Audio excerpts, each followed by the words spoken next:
Franck Ferrand sur Europe 1, au cœur de l'histoire. Incroyable mais vrai, même Franck Ferrand s'est mis au football, en tout cas à l'histoire du football. Bonjour Franck. Bonjour Anissa, bonjour à tous. Ne rêvez quand même pas trop. Eugène Sacomano est aujourd'hui notre invité pour évoquer l'histoire étonnante d'un footballeur auquel il vient de consacrer un ouvrage.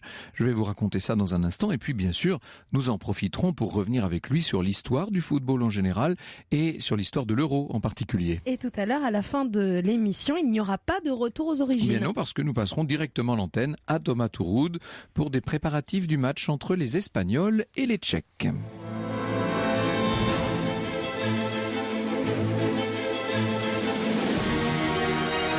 Europe 1, au cœur de l'histoire. Franck Ferrand.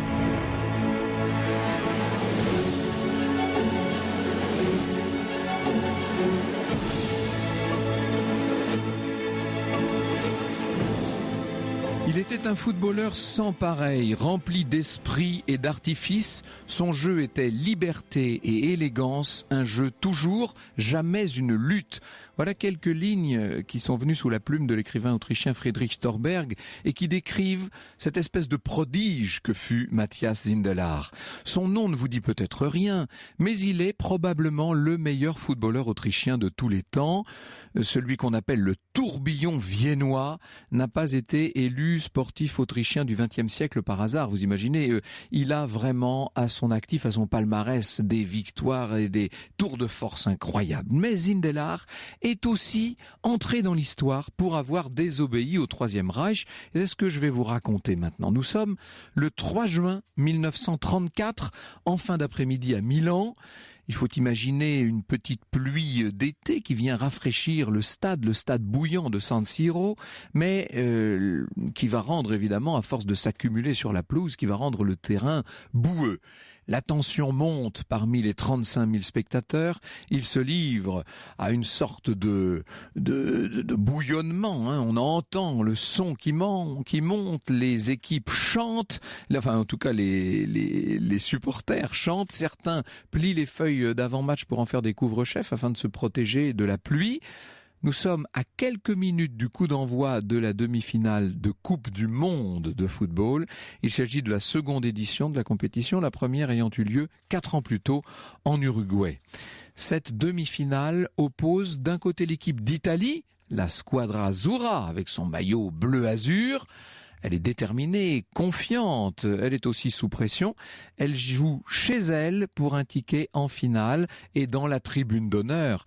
Benito Mussolini, le Duce, compte bien voir l'équipe nationale remporter la coupe et montrer au monde entier l'un des résultats de sa politique fasciste. On est en 34 encore une fois. Et puis, face à l'Italie, la meilleure équipe d'Europe, l'Autriche, alias la Wunder Team, l'équipe miraculeuse, vêtue de rouge et de blanc aux couleurs du drapeau autrichien. Elle est la favorite du tournoi.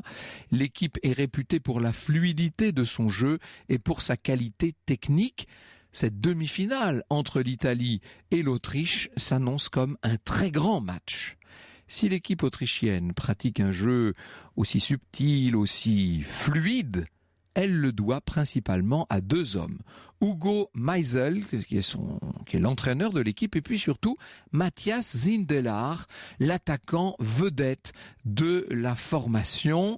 Il vit à Vienne, il ne fait jamais de fausses notes, dit-on. On comprend pourquoi l'Europe entière l'a surnommé le Mozart du football. Il est assez frêle, grand, un peu mince on va dire, mais alors vif comme l'éclair. Ses dribbles sont foudroyants, ses feintes dévastatrices, ses frappes sont réputées puissante. Il faut l'imaginer grand, blond, très dégarni, le front très dégarni, un nez aquilin, un visage qu'on dit enfantin du fait de l'éclat du regard. Il est aussi à l'aise du pied gauche que du pied droit, ce Sindelar. Il va vite, il est très efficace lorsqu'il arrive devant les cages de but et au cours de sa carrière avec l'Austria de Vienne, c'est le club auquel il aura appartenu presque toute sa vie, il aura marqué 600 buts en 700 matchs. matchs, vous imaginez. Il a remporté un championnat, 5 coupes nationales, 2 coupes de l'Europe centrale et pourtant, on peut dire que rien ne prédestinait Matthias Sindelar à cette carrière. Il était né en Bohème-Moravie au tout début du siècle, en 1903, donc tout près de la frontière tchèque. Il a 14 ans lorsque son père est tué sur le front italien en pleine Grande Guerre. Sa famille est installée, à ce moment-là, va déménager. Elle s'installe à Vienne, dans un quartier ouvrier où vivent pas mal d'immigrés.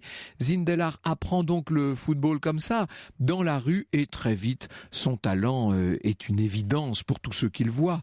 À 21 ans, il a signé un contrat professionnel avec l'Austria de Vienne. Ça, c'est le point de départ de sa carrière. Et vous l'aurez compris, Sindelar, même s'il est très habile, a un talon d'Achille qui est sa fragilité. D'où son autre surnom, l'homme de papier. Cette fragilité, l'Italie compte bien en profiter lors de cette demi-finale de Coupe du Monde. Alors que le score est toujours nul, que la tension est palpable sur le terrain et dans les tribunes de San Siro, Sindelar est victime d'une faute d'un de ses adversaires, une faute sur lui, un tacle à la gorge, comme disent les supporters. Son genou gauche tourne sur lui-même, il se vrille, il se brise presque. Le coupable, c'est le milieu de terrain Luisito Monti, qu'on surnomme Dobre Hanche, du fait de sa largeur. Il est aussi épais que rugueux. Matthias Sindelar a été grièvement blessé par l'épouvantable colosse Monti, nous dit Eugène Sacomano, tueur attitré de la squadra qui a pratiqué un jeu à l'anglaise kick and rush, brutal dans la forme et dans le fond, contre la technique, la fluidité et l'imagination des Autrichiens. Mussolini est soulagé. C'est vrai que le Duce a quelque peu brouillé les cartes dans ce match. Ces hommes de main ont fait pression sur tout le monde. Ils ont menacé l'arbitre, ça on connaît par cœur.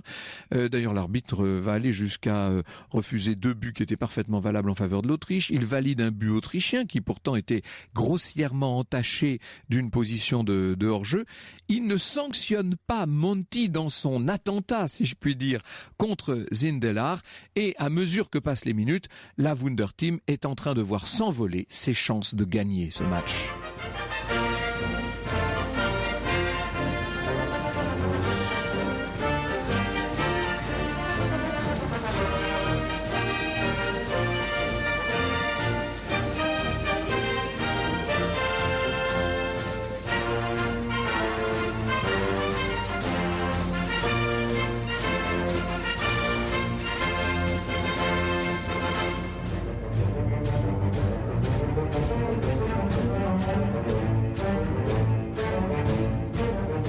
Extrait de la bande originale du film américain À nous la victoire, une musique composée par Bill Conti. Restez avec nous sur Europe 1. Aujourd'hui, Franck Ferrand a chaussé les crampons pour vous raconter l'histoire de quelques footballeurs de légende. Et la suite, c'est dans un instant sur Europe 1. Europe 1, au cœur de l'histoire. Franck Ferrand, 14h, 15h sur Europe 1. Et cet après-midi, Franck Ferrand se met aux couleurs de l'Euro de foot avec une émission consacrée aux footballeurs de légende. Et vous nous racontez cet après-midi l'histoire de ce footballeur autrichien qui a marqué l'histoire du foot, Matthias Sindelar. Et ce Matthias Sindelar va voir peu à peu la politique s'immiscer dans le sport. Il l'a vu face aux Italiens en 1934, il va falloir qu'il s'y fasse parce que en 1938, c'est l'Anschluss, vous savez, cette annexion de l'Autriche par l'Allemagne nazie. J'ai eu l'occasion de vous en parler un certain nombre de fois. Le 12 mars 38 exactement, l'armée allemande entre dans Vienne sans tirer un coup de feu. D'ailleurs, il y a toute une foule qui est là des deux côtés, qui acclame les troupes et qui crie « Vive le Führer ». Le surlendemain, Hitler proclame l'Anschluss, donc l'annexion, et il offre les clés de la ville à un Autrichien nazi, Arthur Seyss-Inquart, qui va mener une politique dont le moins qu'on puisse dire est qu'elle est très très pro-allemande.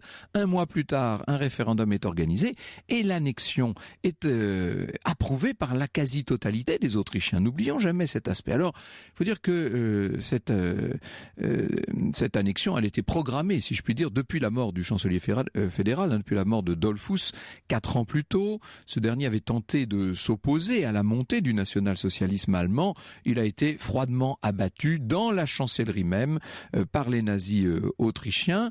Bref, l'Autriche est devenue allemande et elle est largement nazie. Reste à faire entrer dans les consciences cette espèce de fusion entre les deux peuples. Et c'est là que le sport en général et le football tout particulièrement peuvent jouer un rôle, tout en préservant évidemment une certaine différence en Allemagne, dans la nouvelle grande Allemagne, dans le Reich, entre Allemands du Nord et Allemands du Sud, bien entendu. L'équipe d'Autriche, en 1938, reçoit la Mannschaft au stade du Prater, donc à Vienne. Il faut vous dire que Matthias Sindelar a déjà été approché par la formation allemande, parce que on se dit qu'il ferait une excellente recrue pour l'équipe allemande. Il intéresse le Reich par son talent, mais aussi, ne l'oublions jamais, par sa popularité. Et après tout, s'il devenait le capitaine d'une équipe réunifiée, alors là, pas question pour Sindelar, qui invoque officiellement son âge, il a quand même 35 ans, ce qui est beaucoup pour un sportif. Il est blessé au genou, vous l'avez vu, depuis 1934. Là, en l'occurrence, il doit jouer ce match avec l'Autriche. Il se demande d'ailleurs s'il faut le faire. Sindelar prend la parole, voilà ce qu'il dit. « J'ai longtemps hésité, mais nous jouerons pour nous. Pour les parties que nous avons faites ensemble et que nous ne referons plus sans doute, pour l'Autriche et pour le président Schwarz. Il doit quitter le pays parce qu'il est juif. » On est assez loin de l'unanimisme de mise. Lorsque les joueurs, ce jour-là, pénètrent sur la pelouse du stade du Prater, on peut dire que la foule s'est mise un peu au diapason. On a l'impression d'être à Nuremberg pour un des grands meetings du parti. Vous savez, le ministre de la propagande, Joseph Goebbels, lui-même est passé par là. La croix gammée est partout. On se croirait dans un film de Leni Riefenstahl. Elle vient de finir d'ailleurs son film sur les dieux du stade dont nous parlions l'autre jour, à propos des Jeux Olympiques de Berlin en 1936.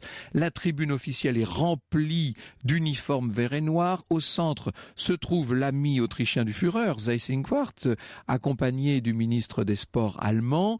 L'équipe d'Allemagne est sûre de sa victoire. La formation autrichienne est nettement plus tendue. C'est la dernière fois qu'elle va jouer devant ses supporters. Alors, on entonne l'hymne national autrichien, mais un peu du bout des lèvres pour ne pas offenser le cousin, quasiment maintenant le frère germanique. Sindelar s'est promis de ne pas y aller trop fort pendant ce match, mais que voulez-vous, le naturel reprend le dessus. Il a beau faire, il a beau réfréner ses propres ardeurs, il va littéralement humilier les défenseurs adverses par ses feintes, par ses crochets, etc. Que voulez-vous, c'est le Mozart du football. À l'heure de jeu, c'est-à-dire après 60 minutes de jeu, il décroche une frappe formidable de l'intérieur du pied. Il va expédier le ballon en pleine lucarne depuis les 30 mètres. Le ballon est hors de portée des gants du gardien Hans Jakob. Le stade explose devant cet exploit et l'Autriche s'impose 2-0 sans forcer, si je puis dire. Dans les rues de Vienne, c'est la fête, raconte Eugène Sacomano. Un délire bon enfant, des litres de bière.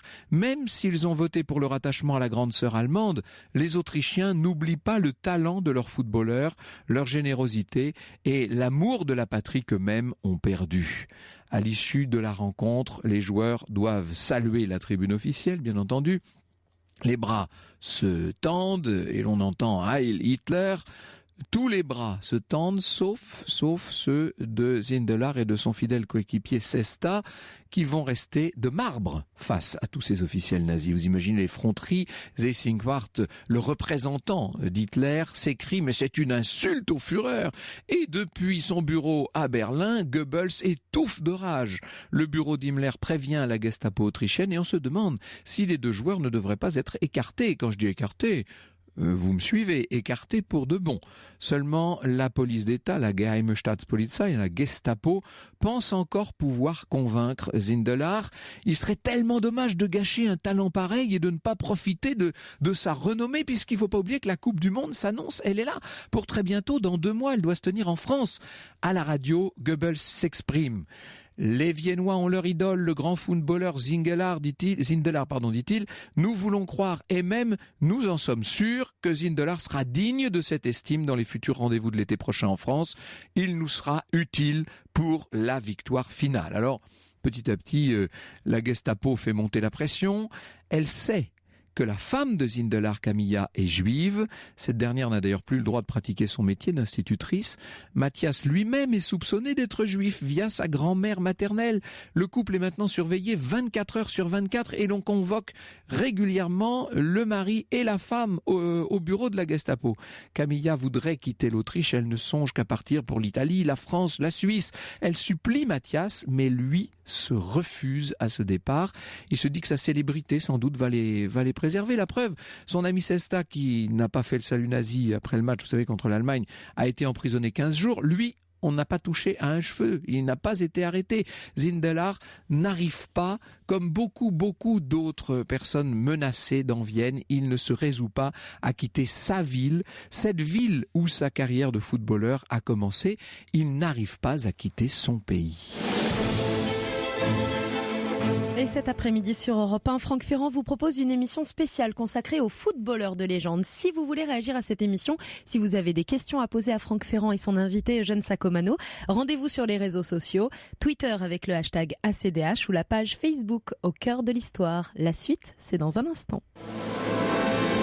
L'histoire sur Europe 1, c'est avec Franck Ferrand. Franck Ferrand, 14h, 15h sur Europe 1. Et ce sont les footballeurs de légende qui sont à l'honneur cet après-midi sur Europe 1, avec d'abord un gros plan et le portrait de Mathias Zindelar, ce footballeur autrichien menacé par la Gestapo et qui refuse de quitter l'Autriche. Et oui, et à Vienne, en cette fraîche nuit du 9 novembre 1938, tout semble encore paisible. Le couple Zindelar est dans son appartement, ils sont en train de lire, l'un et l'autre près du feu crépitant, et puis soudain, une pierre qui brise les carreaux d'une fenêtre côté rue. Dehors, la foule en furie est en train déjà de piller le rez-de-chaussée de l'immeuble en hurlant. L'éclairage public s'est éteint. Vous imaginez, on entend plus qu'on ne voit. C'est assez terrible. On brandit d'une façon menaçante des torches. Mathias et Camilla ne comprennent pas ce qui se passe. Certains excités sont montés carrément à l'étage. Et maintenant, ils tambourinent à la porte. « Sale juif !» crie-t-il. « Tu nous as fait perdre la Coupe du Monde. Tu es un porc. On va te pendre haut et court jusqu'à ce que mort s'en suive. » Les Zindelar vont bientôt découvrir ce qui se passe. Ils sont au cœur de ce qu'on appelle la nuit de cristal, ce coup de force des nazis sur tout ce qui est juif. Vous savez, il faut savoir que quelques heures plus tôt à Paris, un jeune juif avait assassiné le secrétaire d'ambassade allemand von Rath et les nazis ont lancé toute une série de représailles sanglantes à travers l'Allemagne, les Sudètes, l'Autriche, etc. De la synagogue de Laserberg, on aperçoit des gros bouquets de flammes, raconte Eugène Sacomano. C'est l'incendie. Plus près sur l'Aer, ils ont sorti et brûlé les rouleaux de la Torah, ont tué des juifs à leur faciès. Cette nuit, 91 d'entre eux seront assassinés seulement dans le centre de Vienne. Le lendemain, les autorités religieuses pourchassées chiffreront à 267 le nombre de synagogues détruites ou incendiées. 30 000 hommes seront arrêtés et expédiés à Dachau et à Buchenwald. Mathias Zindelar et sa compagne sont sains et saufs, mais ils ont été complètement choqués. Le café que Mathias possède a donc été pillé. Sur la devanture, on a écrit à la peinture blanche cochon de juifs. Le couple, évidemment, songe maintenant vraiment à aller s'installer à Paris, où Mathias d'ailleurs pourrait jouer après tout.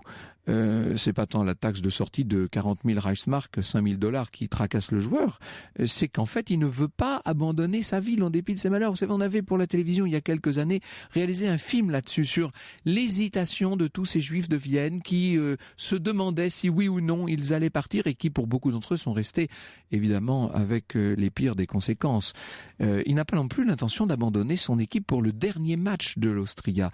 La formation viennoise est en finale du tournoi national face au Hertha Berlin. La rencontre a lieu le 26 décembre 38 au stade olympique de Berlin. 60 000 spectateurs, quasiment tout seulement. Il y a juste une centaine de supporters autrichiens. Le match commence. L'équipe du Hertha Berlin joue plutôt bien, ouvre le score. Le gardien de but viennois détourne comme ça plusieurs tentatives. Mais une fois de plus, une fois encore, Zindelar va briller.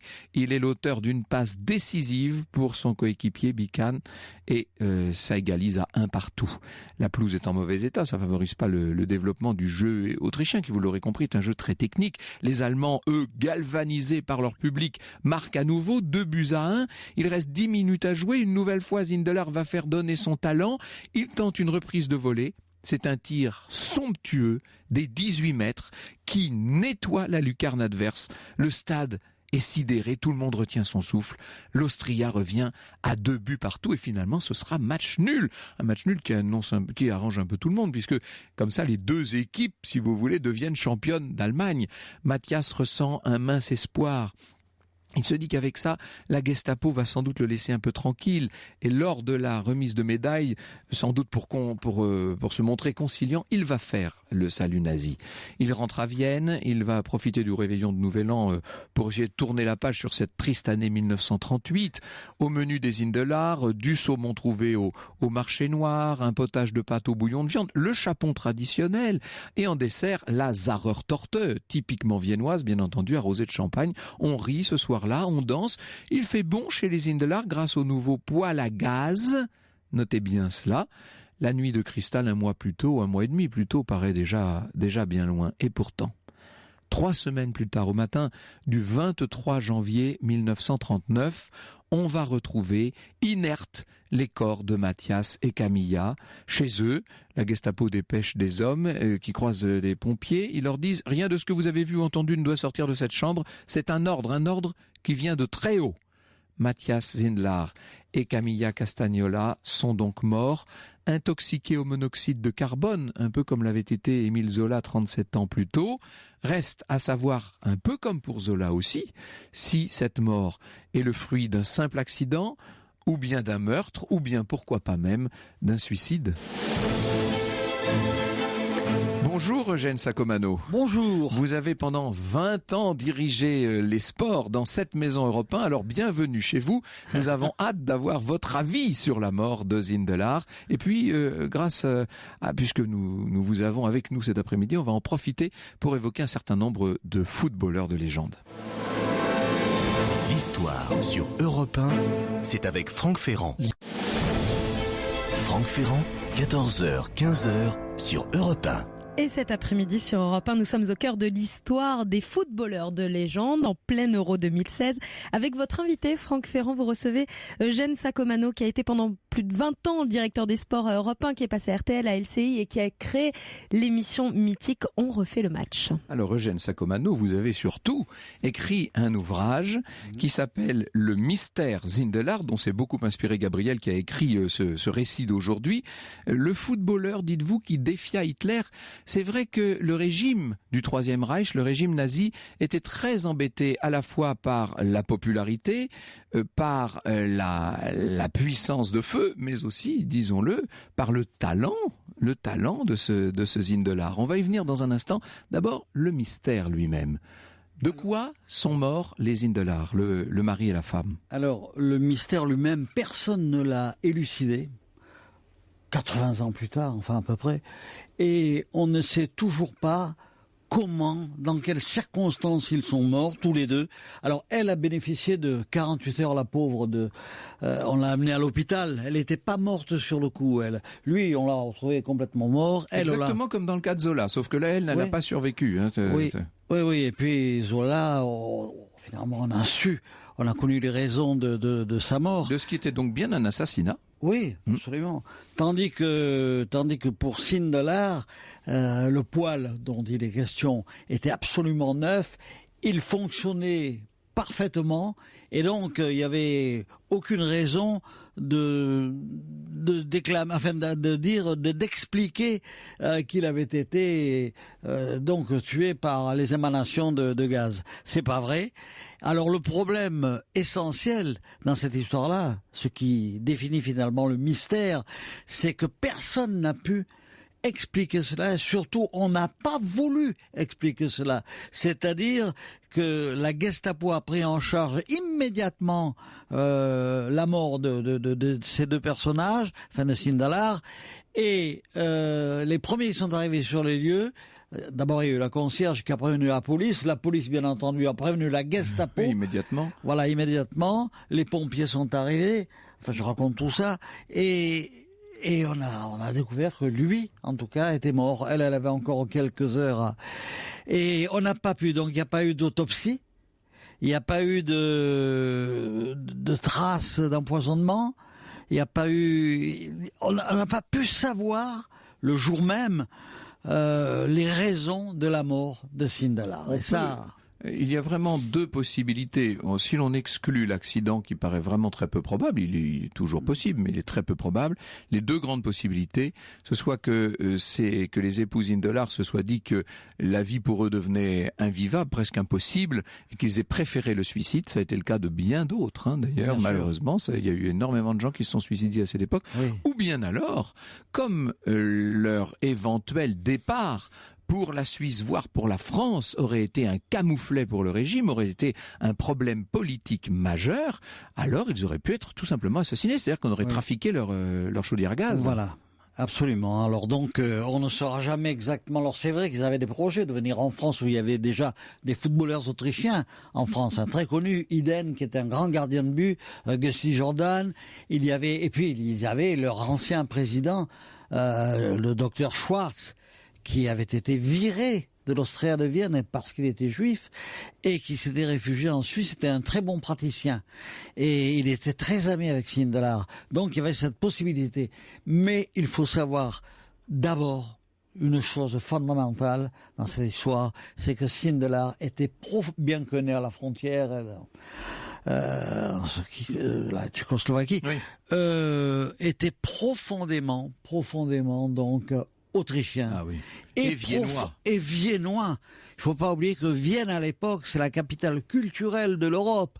À Paris, on se moque un peu là-bas de Paris. Oui, ce sont enfin, il y a Londres, Paris et Vienne qui sont les trois capitales. Et c'est vrai que Vienne a rayonné au début du XXe siècle. Puis il y a surtout la musique, l'opéra, la littérature, bien entendu, et tout.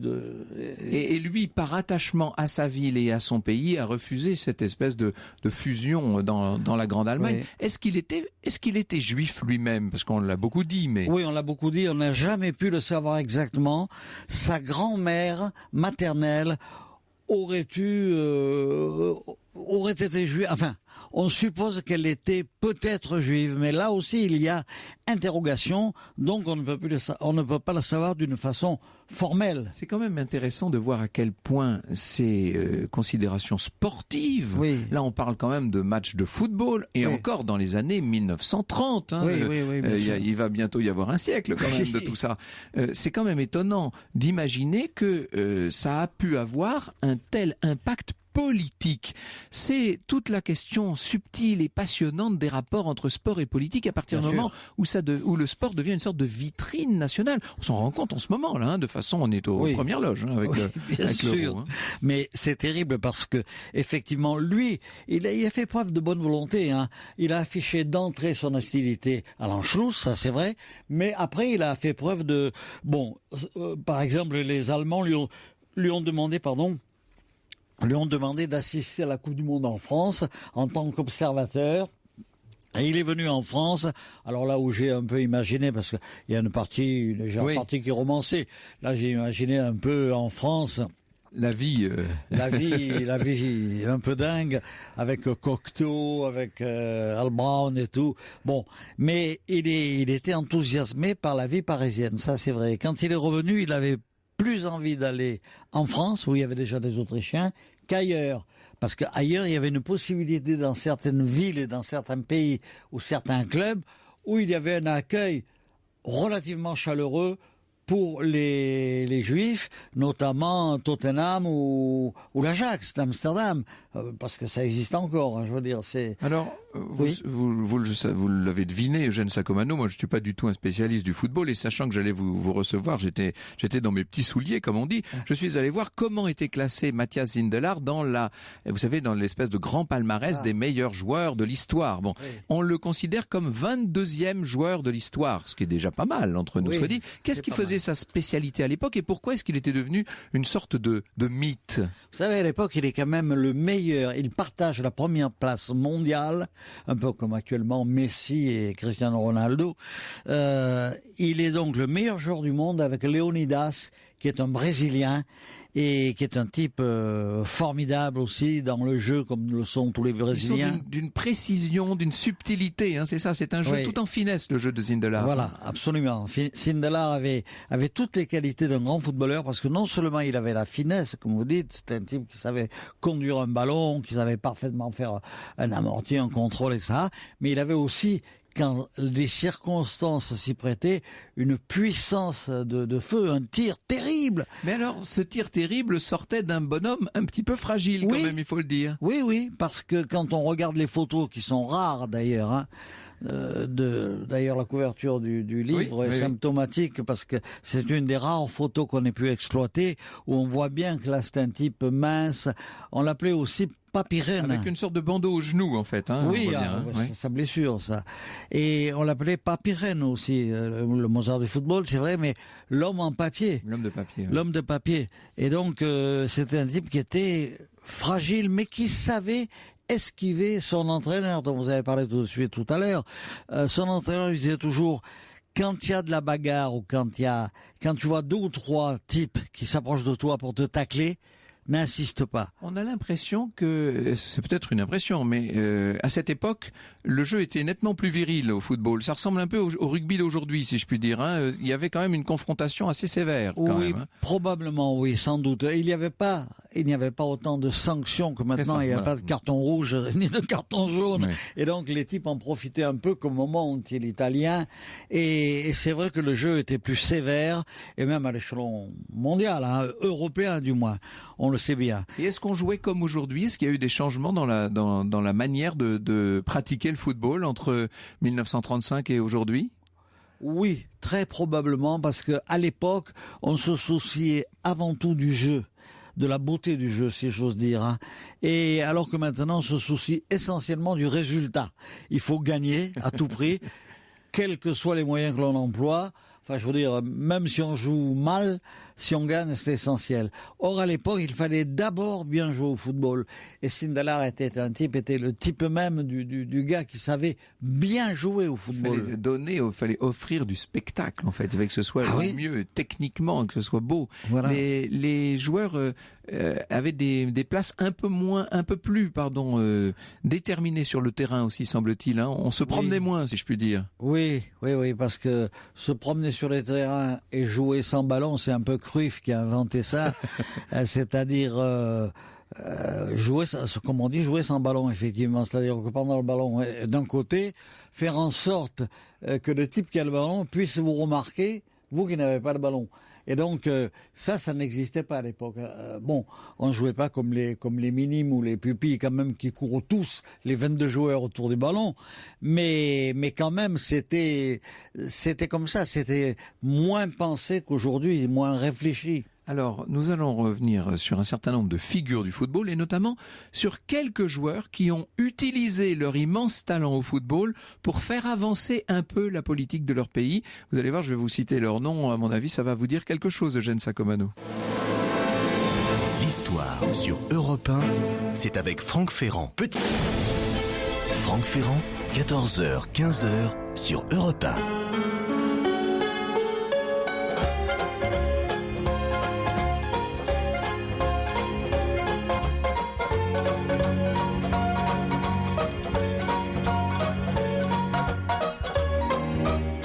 Certainement tous reconnu un extrait de la bande originale du film Borsalino avec Alain Delon et Jean-Paul Belmondo. Un film qui a été inspiré du livre Bandit à Marseille, écrit par Eugène Sacomano, qui est votre invité, Franck Ferrand. Il est aussi l'auteur du Mystère Sindelar, le footballeur qui défia Hitler, paru aux éditions de Paris, Max Chalais. Et oui, et c'est pour rendre hommage, cette petite musique, pour rendre hommage, Eugène Sacomano, à vos talents d'auteur. Alors, c'était amusant parce qu'il faut toujours faire profiter nos auditeurs de ce qui se dit pendant l'interruption publicitaire. Oui. Et là, en l'occurrence, nous parlions de ces espèces de classements qui sont établis tantôt par les fédérations, par les joueurs, par les comment dites, pas les joueurs, mais les journalistes, etc. Les journalistes aussi. Alors, on dit que le plus grand joueur de tous les temps, c'est Pelé, et vous n'êtes pas d'accord, vous dites non? C'est-à-dire, je suis moins d'accord maintenant. Effectivement, on l'a idéalisé, on a dit Pelé, c'est le meilleur, le plus grand. Tout ça parce qu'il avait fait une Coupe du Monde extraordinaire dans les années 70. Mais moi, je trouve que techniquement, footballistiquement, le meilleur, c'est Maradona. Bon, c'est un sale type, mais sur le plan du football, c'est quand même un type étonnant parce qu'il avait toutes les qualités et Pelé n'a pas toutes les qualités de football. Il n'avait pas cette technique éblouissante de Maradona. Faut pas oublier que Maradona, il part contre l'Angleterre, c'était en 94 ou 98, je sais plus. Il part du milieu de terrain, même pas de son camp, il dribble 10 types. Oui, c'est vrai. Et il va marquer, indépendamment de la main de Dieu. Alors il faudrait citer Di Stefano, Beckenbauer, bien entendu. Johan, alors je savais pas si on disait Cruyff, etc. Vous dites on dit comme on veut. Oui, comme on veut. Cruyff. Cruyff, qui a été quand même un immense, lui, vraiment, qui nous a quittés là il y a très peu de temps, au mois de mars dernier. Et puis, cigarette. Et voilà. Et puis Ferenc Puskás. Alors ça, il faut expliquer qui il est, lui, parce que il a un rôle dans l'histoire de ces footballeurs qui se sont opposés à des régimes politiques. Bon, alors certains se souviennent qu'en 1956, les Russes ont envahi la Hongrie, ont envoyé les chars, et donc les Hongrois étaient complètement surpris. Ils étaient bien sûr dans le régime communiste de l'Est de l'Europe, et ils se sont révoltés, ils ont canardé les chars à coups de bouteilles, à coups de... Bon, et il y a beaucoup de Hongrois qui étaient contre leur pays envahi par les soviétiques. Et il y avait de très bonnes équipes de football hongroises, dont une qui s'appelait Honvéd, et qui était l'équipe de l'armée, dans laquelle jouait celui qu'on avait surnommé le Major galopant, c'est-à-dire Puskás, et qui était à l'époque le meilleur joueur du monde. Puskás, alors là, aucune contestation. Et figurez-vous que le patron à l'époque, qui avait été... Quand les Russes sont arrivés, il y a eu un grand flou, et il y a eu un type qui était un peu plus libéral que les autres, qui s'appelait Imre Nagy, bien sûr, qui a autorisé donc Honvéd à aller jouer à l'étranger, alors que c'était difficile à l'époque. Et l'histoire s'est passée à Bruxelles, sachant que les Hongrois, les meilleurs du monde à l'époque, étaient à Bruxelles. Il y a des émissaires du Real Madrid qui sont allés là-bas et qui ont réussi à débaucher Puskás et à l'enrôler au Real. Ça s'est passé à Bruxelles, alors que sa femme avait tenté de le rejoindre à pied, dit-on, mais je crois pas, de Budapest à Vienne. Sa femme et son enfant. Il y en a d'autres, des joueurs hongrois qui, comme ça, sont allés jouer, notamment en Espagne. Kubala, par exemple. Oui, Kubala, qui jouait, lui, au FC Barcelone. Oui, il y a eu plusieurs joueurs hongrois. Puis il y a eu d'autres cas rarissimes, mais il y en a un ça fera pas plaisir à tous les Français d'entendre ça, mais il y a un célèbre qui était formidable, balle au pied, c'était Mekloufi, qui jouait à Saint-Étienne, et qui, avec une dizaine ou une quinzaine même de footballeurs originaires d'Algérie, du jour au lendemain, ils disparaissent. On apprend qu'ils ont pris l'avion d'une manière différente. Ils sont allés prendre le maquis surtout. Ils sont allés non, ils n'ont pas pris exactement le maquis, mais ils sont allés à Tunis rejoindre le Front des Libérations. Le FLN, oui. Le FLN. Et à partir de là, ils ont fait une espèce de tour du monde des pays non alignés, comme on disait à l'époque, et des pays communistes qui les accueillaient. Et ils ont vécu pendant longtemps. Certains sont revenus quelques années plus tard, notamment Mekloufi, mais ils avaient fait un acte de rébellion. Ça, c'est vrai. Et avec évidemment l'impact que ça peut avoir. Et oui. C'est que le football est devenu maintenant un événement mondial d'une importance considérable. Là, je crois qu'on s'en rend vraiment compte en ce moment avec cet Euro de football. C'est devenu un événement télévisuel. Pendant très longtemps, c'était un événement de radio. Oui. Ne l'oublions pas, Eugène Sacomano. C'est quelque chose. D'ailleurs, tenez, je vais vous rafraîchir la mémoire si vous voulez. C'était il y a 32 ans, le 27 juin 84, pour une finale de l'Euro. Amoros pour Tigana pour Bellone. Bellone seul, entre dans la surface de réparation, va tirer, marque. Bellone fait le marque. Bellone marque le deuxième but de l'équipe de France. Bellone fait le break dans les dernières secondes du jeu. Bellone fait le break pour l'équipe de France. 2-0, ce sera plus honorable pour une équipe de France qui a souffert 1000 morts pour devenir championne d'Europe, car cette équipe de France est championne d'Europe. Et voilà.